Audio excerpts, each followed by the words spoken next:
don't do it. Hire somebody to do it for you. You'll thank me for that. Hello everyone. Welcome back to Maverick Mods. Today, sandblasting. And on the Z28 side, we're going to take the motor transmission out. Some of you guys may have been wondering, why didn't I send the Firebird out to have it media blasted? Well, the long and short of it is, I've done that in the past. I've always had somebody else do it with mixed results. Sometimes the vehicles come back in pretty decent condition. Sometimes not so good. This time I just flat wanted to do it myself. So just to say I've done it, I don't think I'll do it again just because of the sheer amount of work it is. But like I said, this time I just wanted to say, yes, I have actually sandblasted an entire car. Another reason why I wanted to do the sandblasting this time was to see if it's possible for an average guy with average equipment to actually do it. And I'm gonna say don't. It's a lot of work. It's really hard on people surrounding you. I said behind me you can see the tent I put up specifically to keep the dust and the sand under control, and that's only half of it. I have an 5-horse 80 gallon compressor, and the best that compressor can do continuously is about 100 psi. Most of the commercial sandblasters you see out there, they're running anywhere from 150, maybe 200 psi, which has its own issues. I've got an upside running at lower pressure like that.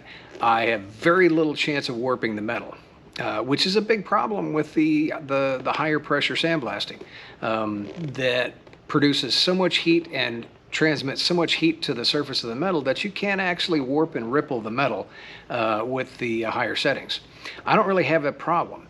The downside to running lower pressure is it takes a lot longer. You know, the higher pressure commercial sandblasters can go through in 1 hour what it takes me probably 3 or 4 to do. And that's just the long and short of it. So for anybody asking that question out there, I'm not advising you to. It is possible, but I am kind of saying don't do it. Hire somebody to do it for you. You'll thank me for that. Okay, well, let's take a look at some of the progress I made on the sandblasting so far. And then after that, we'll segue into dropping the motor transmission combination out of the bottom of the Z28. So, stay tuned.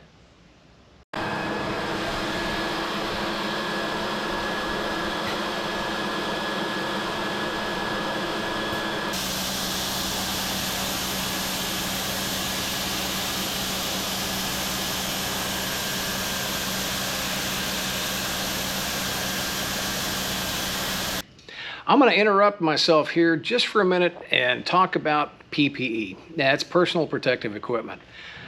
You'll see a video or two guys outside in their backyard sandblasting a car, and all they've got's a face shield. No, that doesn't work for me. As you just saw in the short clip there, I've got a full bunny suit or Tyvek suit on. I've got a respirator. Very, very important. The dust gets everywhere, including up your nose if you're not careful. So that respirator is extremely important. Not only that, I'm changing the filters in that respirator at least once a day, sometimes twice a day. And that I'm only in that tent for 2-3 hours a day, maybe something like that. Another thing is, I'd like to say a good set of goggles, but no. I'm buying these goggles 3 to a pack for $4, using them twice and throwing them away. And the reason is because all the goggles out there are plastic lenses. As soon as you get any kind of sand or dirt on those lenses, you go to wipe it off, you scratch them. So after about the second, maybe the third use, they're too foggy to use. So consider the goggles to be throwaways. Consider the filters on the respirator to be throwaways. The first picture you saw there, the first video clip you saw there, you didn't look like I had any hearing protection. I actually did have some earplugs in. Turned out to not be enough. So the next clip you see with me sandblasting, I've got a full set of earmuffs on. Got to have that. The noise is atrocious. It really is. So I probably have spent just about as much on replacing PPE as I have on blast media. And that's the honest truth. But it really is important. Okay, back to sandblasting. Well, we're back on the Firebird, still sandblasting. As I said before, this isn't really a step-by-step tutorial about how to sandblast a car. There are tons of videos out on the web that can go into a lot more detail with a lot more knowledge than I can. This is basically just showing progress. So, a couple of highlights. First off, let's just see what I got accomplished on the car. And then maybe let's take a look at a few odds and ends and tidbits. So,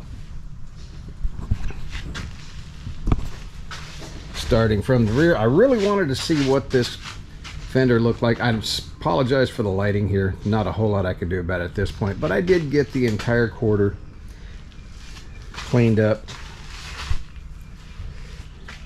All the rust came off. That's real nice. I don't know if you can see it or not. This seam is just atrocious. So that might be interesting, trying to cut this skin off. And other than that, I hadn't gotten the inner wheelhouse yet, but just got the quarter done. Got up on the roof skin just a little bit. I'll be working on that today. And made my way around. Got the rockers. Rockers still look good.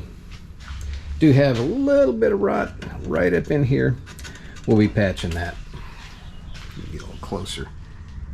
Yeah, a little bit of rot right there. We'll be patching that.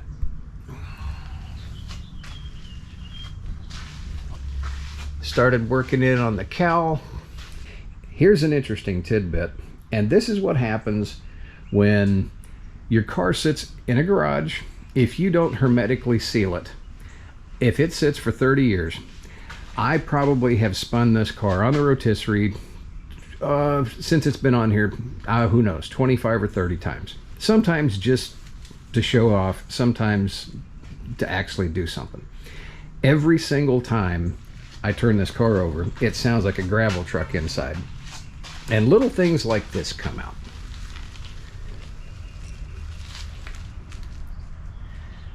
That is an acorn shell. Now, Firebirds do not spontaneously grow acorns, and so this had to come from somewhere. Now, this car was inside a garage, so the wind didn't blow it in, which means that there were mice living in here, and that was their dinner at some point in time. Now, like I said, this is the 25th or 30th time I've spun this car over. And these, there's 1, 2, 3, 4, 5, 6, 7. On the other side, 8, 9, 10, 11. At least 12 acorn shells fell out. Still. So who knows where they're hiding, and who knows where the mice found to put all these things. But that's what happens when your car sits and sits and sits for years and decades. So at some point in time, hopefully I'll get all of the acorns out. Until then, let's press on with sandblasting. Well guys, we had a slight setback during the sandblasting. Turns out that this car has been repainted at some point in its life, and boy, when they repainted it, they put some paint on thick. It got so thick on the roof that there were areas the sandblaster just took almost impossible to get off. So down to the hardware store, pick up some paint stripper. Been stripping off the thickest. Thin that down a little bit so the sandblaster can actually get to it, and press on with blasting. Day 2 of sandblasting progress report. The entire left-hand side of the car is stripped.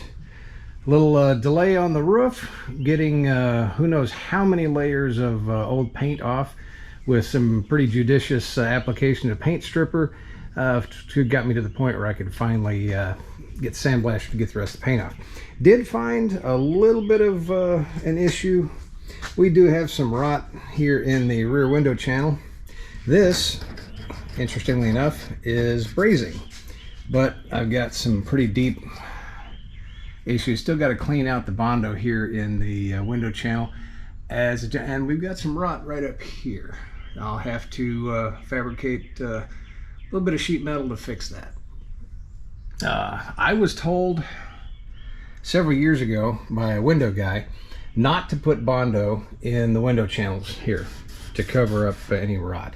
It makes sense to me because you don't want the Bondo to become the weak point in the window seal, where the urethane eventually would hold to the Bondo, but the Bondo gives up on its bond to the metal. So at any rate, all of this is just going to be, I'm just going to fabricate some new window channels for it there. Moving on, we've got the upper part of the cowl done. Still got a little bit on the sides here to do yet, and a little bit in the door jambs, but for the most part, with the exception of a spot or two, the firewall is done also. And so far up here, everything is, sorry about the light, so far everything up here is looking good. So time for me to put on the bunny suit and keep making some sand and dust clouds, and next update to follow.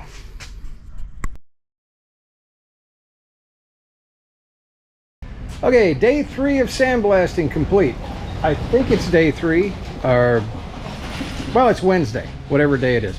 So starting at the front here, of course, the outside surfaces are all complete, and I started on the underside. The cowl was the firewall is complete, and pretty much got about a little over half probably of the underside. Underside is probably the toughest part because there's still residual undercoat left, and sometimes that comes off easy, sometimes it doesn't. So today we'll finish up the undersides, try and get the wheelhouses. They're going to be kind of tough, I think. And after that, I'll get the interior, finish up with hitting some of the spots I might have missed along the way. But let's continue.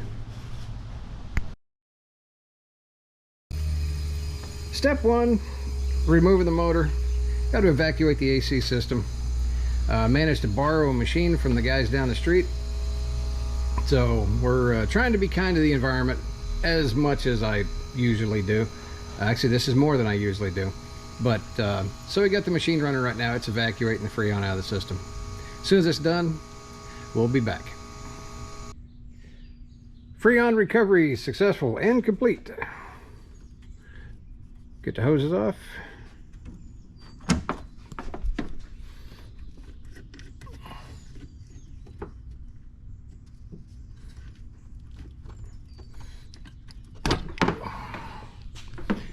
And we're done.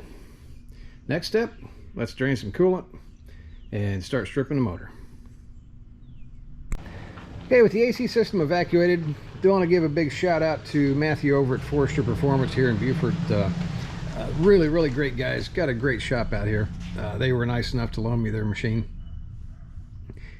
They do a lot of diesel performance out there, so anytime you want to come stop by there, check them out. Like I said, super guys, really know their stuff. All right, so let's start getting this disconnected and get this engine ready to drop out. I've got the coolant drained. I'm going to go a little bit out of order on this simply because this is not a tutorial for how to remove an engine out of a Z28. I'm going to take stuff apart, and normally the engine comes out the bottom. You don't have to take the radiator out, things like that, but I'm going to essentially strip the engine compartment prior to dropping the engine. So basically what we're doing, airbox comes off, some of the connectors up here, the map sensor, the inlet air temperature, has to be disconnected. Fuel lines have to be disconnected. I've got to take, I believe, the brake lines from the master cylinder, because the ABS module, I think, comes out with the cradle. I've checked and make sure of that. Air conditioner line's got to come out. Of course, the radiator doesn't have to come out, but I am taking it out prior to dropping the engine. So, and just various engine harness. I'm going to disconnect the harness at the computer and just fold that over the top of the engine. That'll all come out with the engine. Once I get all that done down below, get the exhaust disconnected, headers will come off, hopefully with the engine. Don't think I'll have to mess with any of that. We'll see. Disconnect the transmission mount, or excuse me, transmission cross member, and front suspension's got to come apart to the point where the lower control arms can come off with the cradle. So we'll just go on fast forward here. So cue the music.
What you're about to see is the equivalent of what would happen if two guys were in their backyard and needed to pull the engine out of their Z28.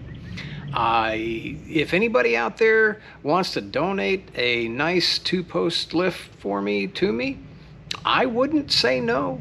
I really wouldn't, because that would have made that a whole heck of a lot easier to pull the motor out of that car. Back to the action.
Well, I'd call that pretty good progress.